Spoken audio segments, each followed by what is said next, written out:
2 million tires sunk beneath the waves, and a plan to save the ocean went wrong. 50 years later, the shocking truth emerged from the depths. This is the story of the Osborne Reef, where good intentions paved the way to an underwater nightmare. In 1972, off the coast of Fort Lauderdale, Florida, an environmental disaster began to unfold beneath the ocean's surface. What was intended as an innovative solution to two problems would soon become a cautionary story spanning decades. The roar of boat engines shattered the calm of the crystal-clear waters as the first load of tires splashed into the sea. Captain Mike Roberts stood on the deck, his face beaming with pride as he watched his crew dump hundreds of old car tires into the ocean.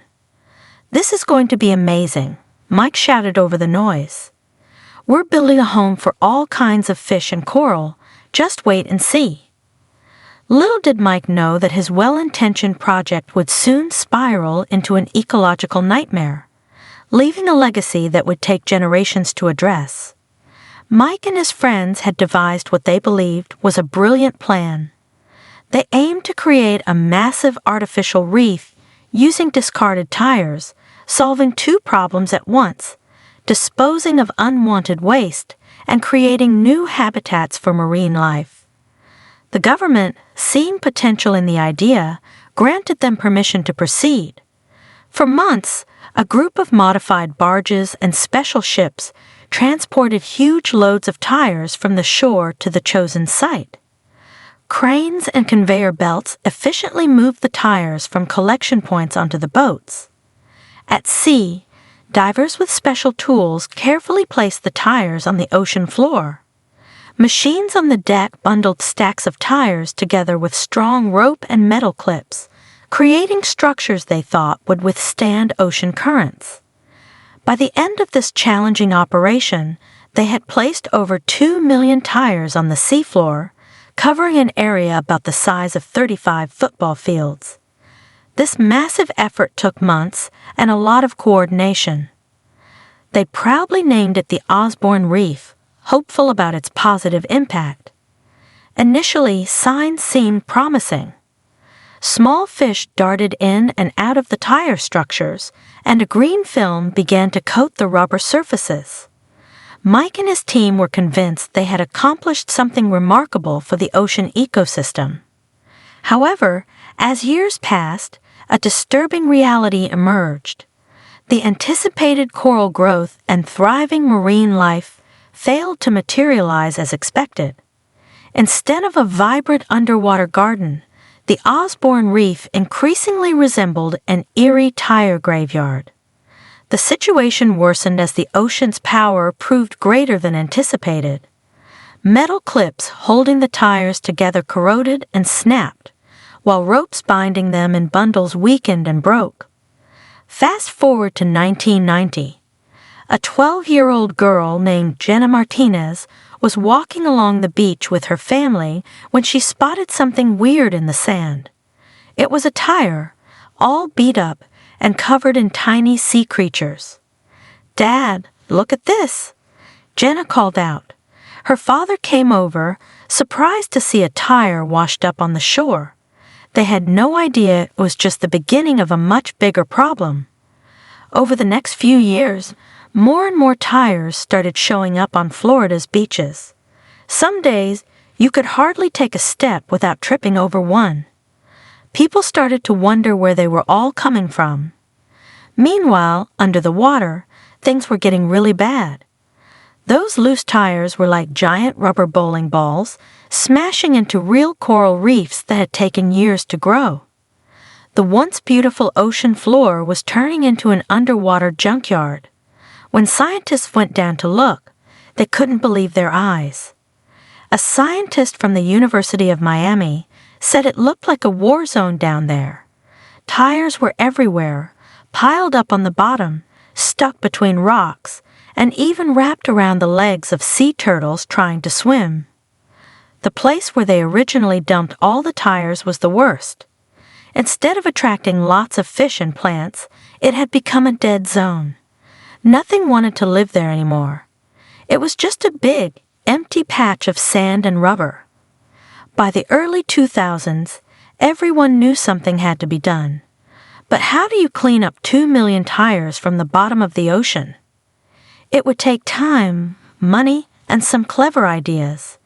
In 2007, a glimmer of hope emerged. Coastal America, a small federal office, agreed to use the tire recovery as a training exercise for the military.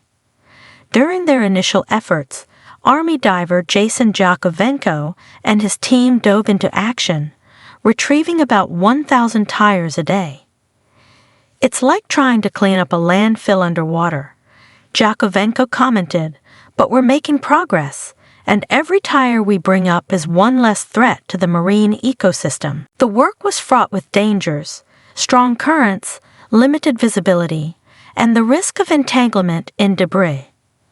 Yet, slowly, tire by tire, progress was made. As news of the cleanup spread, it caught the attention of environmental groups and concerned citizens. Local dive shops organized volunteer weekends where certified divers could assist in the tire removal efforts under professional supervision. These initiatives allowed recreational divers to contribute meaningfully to the cleanup. Volunteers were briefed on safety protocols and equipped with special tools to detach and lift tires safely. Working in teams, they focused on removing smaller, more manageable tires, leaving the larger or more deeply embedded ones for professional divers. These events not only accelerated the cleanup process, but also raised community awareness about marine conservation. However, after months, it became clear that volunteer efforts alone wouldn't be enough to tackle the massive problem. In 2015, the Florida Department of Environmental Protection stepped in, allocating $1.6 million for a professional cleanup operation. The Industrial Divers Corporation was hired for the job, with an estimated timeline of over 2 years to complete the work. Their divers, tethered to a barge, worked tirelessly to retrieve tires from the ocean floor. "It's like underwater archaeology," said Maria Gonzalez, the lead diver for the project. "We're uncovering the mistakes of the past, but also discovering how resilient nature can be." In some areas, they were finding new life beginning to take hold among the tires.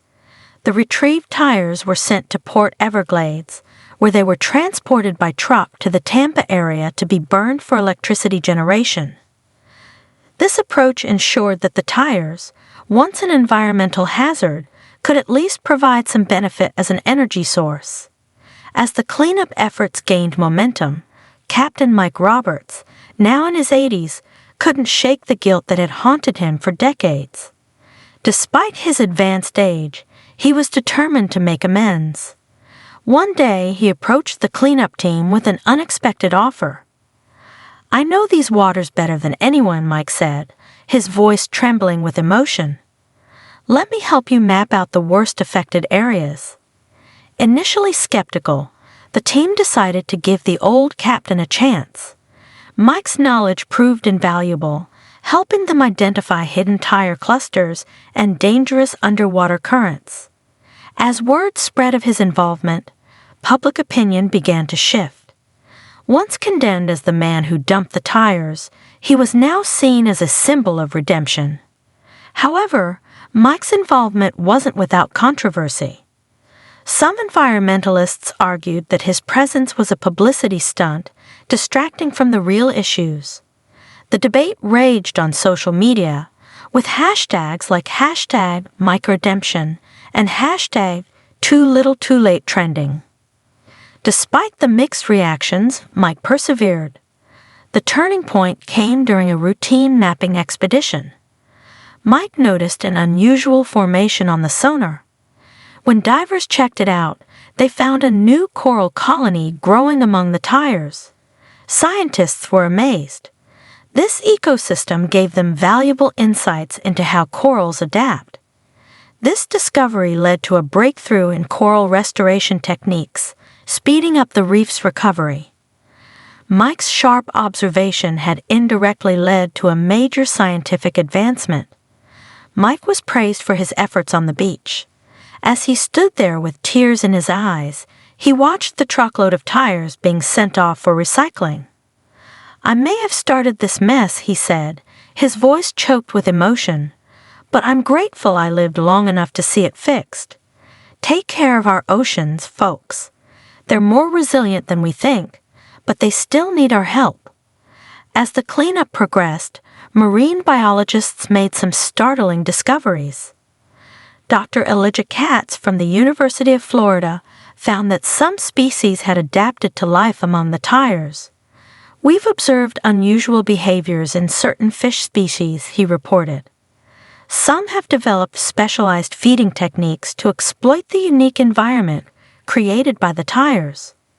The Osborne Reef cleanup became a case study in environmental remediation, attracting researchers and conservationists worldwide.